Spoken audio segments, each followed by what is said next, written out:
This is the Pixel 9, and some people say that this is Android's iPhone, whatever that means. And this is the iPhone 16, Apple's iPhone. These are two great entry-level premium smartphones from Google and also Apple. Let's dive into these phones and compare them head-to-head in a matchup to see what is the best phone for you. I'm Kevin the Tech Ninja, and let's dive into it. This year, and probably many years going forward, these new phones are all about AI. AI is always changing and updating, so things I'm going to say can change pretty quickly when I start discussing software and features, but what does not change is the actual hardware. For 128 gigabytes of storage, the Pixel 9 and iPhone will set you back $799 or $899 if you double the storage. The Pixel 9 is 6.3 inches, wrapped in aluminum and glass. It has a high refresh OLED display, and it comes in 4 different colors. The iPhone 16 is 6.1 inches. It too is wrapped in aluminum and glass. It does have an OLED display, but it's only 60 Hertz, and it comes in 5 colors. The Pixel 9 is a brighter phone, giving you 2700 nits of brightness compared to 2000 on the iPhone. You can definitely see it throughout this video in some of these outdoor shots. And that's when it really comes into play. Day to day, you're not really seeing that difference, but in direct sunlight, there is a very big difference between both of these devices. As far as toughness, the Pixel 9 uses Gorilla Glass Victus 2 on the front and back, which makes it very strong with normal drops, but it can still get scuffs and scratches if you're not too careful. The iPhone 16 is using the Ceramic Shield 2 on the front, and the back is color infused glass. Now, I've used Ceramic Shield 1, and my screen can still get scratches after some heavy usage, but with drops, I have not seen a shatter at all, so we can assume the 2 is even stronger, but I don't want to test it. Both phones do have ruggedness, but I think the iPhone screen will hold up better in the long run when you talk about drops. Now, there's also a Plus version for this phone, which gives you even larger 6.7 inch display if you just want a bigger phone with the same specs. When we hold both phones in the hand, they have similar feel and balance. I will say that the Pixel power button placement, just not a fan of, but you will adjust after some time with the phone. The iPhone feels like any other iPhone to me, which could be a good thing or bad thing. I guess it depends on the person. Now, there are now more buttons on the iPhone, including the action button and the capture control found on each side. Now, each of these new buttons can be a little bit tough to get to depending on your hand size. Also, if you like what I'm saying so far, or don't, hit the subscribe button. It's free and it helps the channel. And then we have the action button, which is something that we saw on the Pro version, which is now on the non-Pro version. And essentially this button you can program to launch something. You can have it make your phone go to vibrate. You can have it launch your favorite app. You can have it do different things like go to flashlight. So it's a little button that you kind of set it and forget it, but it is something that could be powerful if you really tap into all the features your iPhone can do. Like I currently have mine go to ChatGPT, so if I need to ask it a quick question, I can hold the button down and it goes to ChatGPT, which allows me to ask the question. Where the Pixel is just a standard phone, which has volume rockers and a power switch all on one side, and the other side is completely bare. The one drawback of the Pixel 9 is that it gets a lot of fingerprints on the glossy glass. But I do enjoy the camera bar on the back, and it also acts as a great spot for your finger to go when you're holding it. Visually speaking, the Pixel is a better looking phone. The Pixel 9 display features a hole punch for the camera cutout. The iPhone has this dynamic island, which holds sensors for Face ID and also cameras, which some people would say is kind of a distraction, but I really enjoy the dynamic island. It gives you a lot more information, another way to access your phone, another way to get to important things. So like, for example, I use an app called Flighty, and when I have a flight, it gives me that information without having to go into the app. So I really do enjoy the dynamic island. It's one of the better features of the phone, but it's one of those things you actually have to use to get the benefits of it. They both have great looking screens, and watching content on these displays are great. The Pixel gives you more display options, including natural and adaptive colors, also touch response and refresh rates. I mean, you have choices and options when it comes to the screen. The iPhone does not have always on display on this model, but the Pixel 9 does, which is nice to see, and it actually makes the Pixel 9 feel a bit more modern and more premium than the iPhone, since it has this feature that almost every phone have at this time, and this iPhone just doesn't have it. The Pixel runs the latest version of Android, but it has Pixel OS on top of it, which is a skin that only runs on Pixel phones.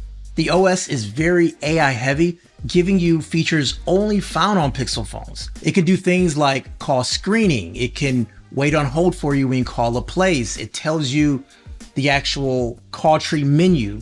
There's also language translations if someone were to text you in a different language automatically. It gives you access to a suite of things found in Google One, like advanced editing tools, which I've seen a lot of people tap into.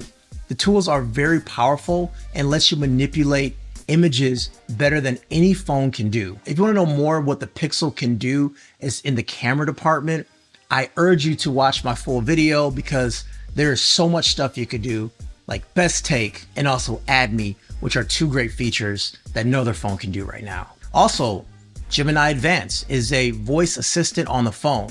Now, just like most AI, and we'll talk about this on the iPhone too, there's a lot of promises, but we're not 100% there yet. Gemini is pretty cool, but it still feels like it's lacking a bit, and there's a lot of promises that it has to keep for it to be that much more useful. But some of the things you can do, you can use their writing AI, which can help you write your emails, but this only works in Google Apps and it's not system-wide, which is a disappointment. The iPhone runs iOS 18, and for the sake of this video, I installed the beta to show off some of the AI features that are not rolled out as of today. And just like Gemini, there are a lot of promises coming. And once it comes out, we'll do a deeper dive into this, but this is the first iPhone built with Apple Intelligence from the ground up. So far, it does summarizations of your notifications. So if you have a lot of messages coming at once, it'll tell you the gist of all your messages without having to go into it, which I find it pretty funny and extremely useful. Let's say, for example, you're on this crazy group chat and people are trying to make plans for the next trip. It's talking about going to Denver. The group is trying to decide. Like, it would literally break all that down for you in one line, so you're always caught up before diving into the messages. And it's actually pretty accurate. I really enjoy it. And the writing tools can be used anywhere on the phone, which is nice. You just highlight the text and go to writing tools, and from there you can do it.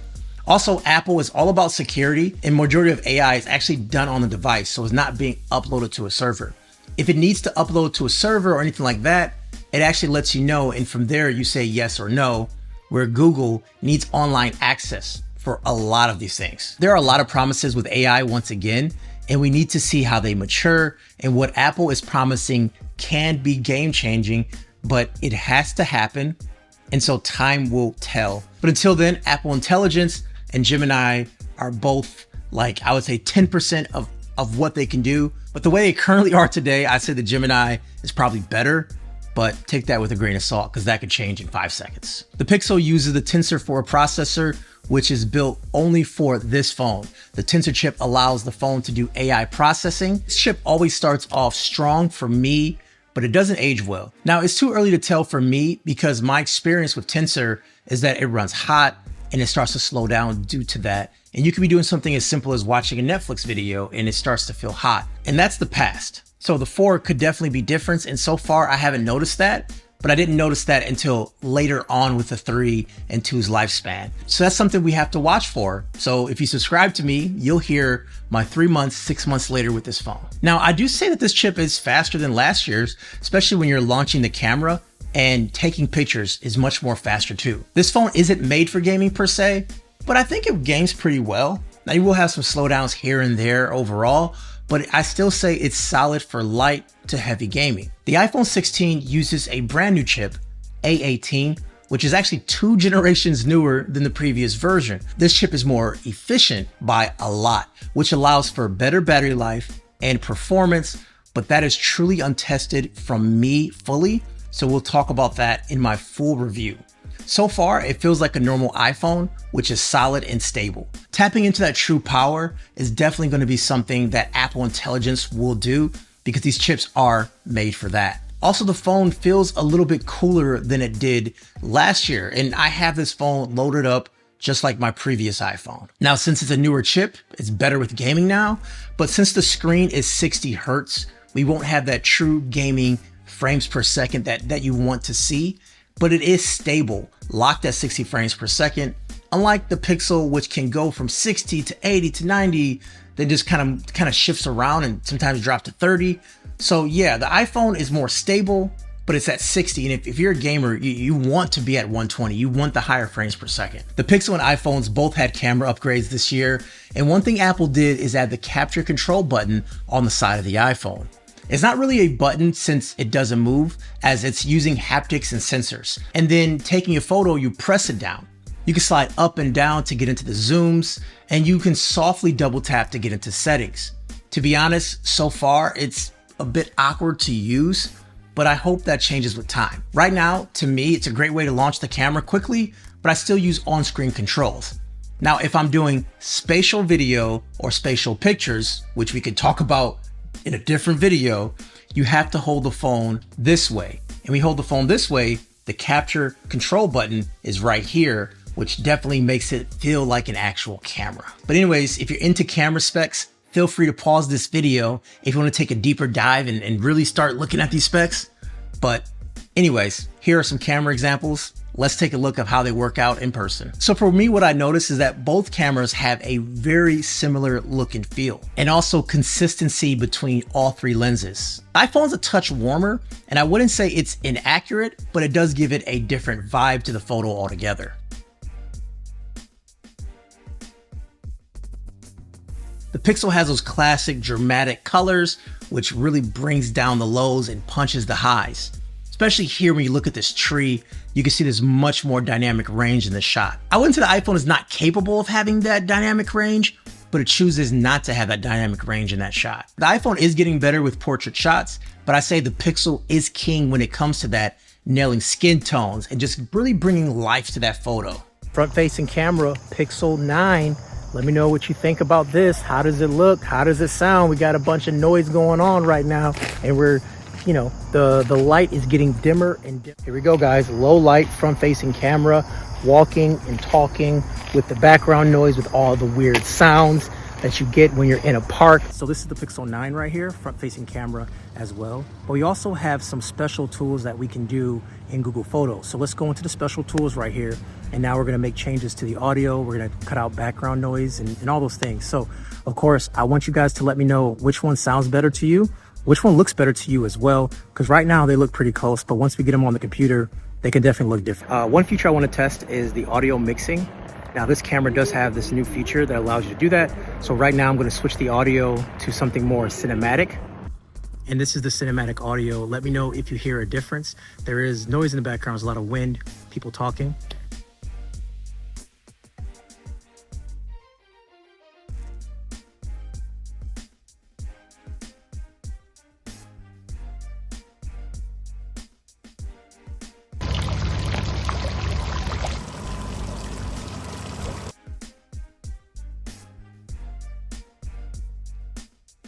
So these are the rear cameras right now in ultra wide. So I want to know what you guys think about this, especially the audio. You know, the audio changes depending on if you're in the front or the back of the microphones. So for me, both cameras are absolutely excellent.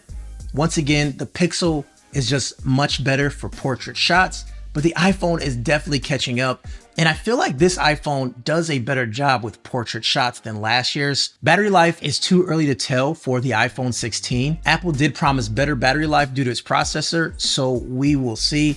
It does take me about a week or so to really get the feel for battery. For me, the Pixel 9 has just okay battery life. Around 10 p.m., I'm anywhere from 5 to 10% after taking it off the charger at 6 a.m.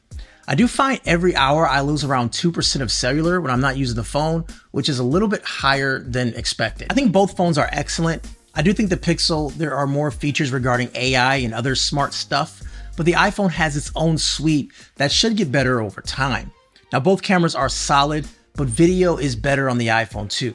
The capture control and action buttons are not enough to make a difference, and it's too close to call which phone I actually like better since they both have pros and cons. I know some people say it comes down to ecosystem, but it also comes down to preferences and things that are important to you. Like, are you going to use these calling features and calling tools? Yeah, most people will benefit from call screening and things like that. But are you a person that wants a smartwatch and the best smartwatch?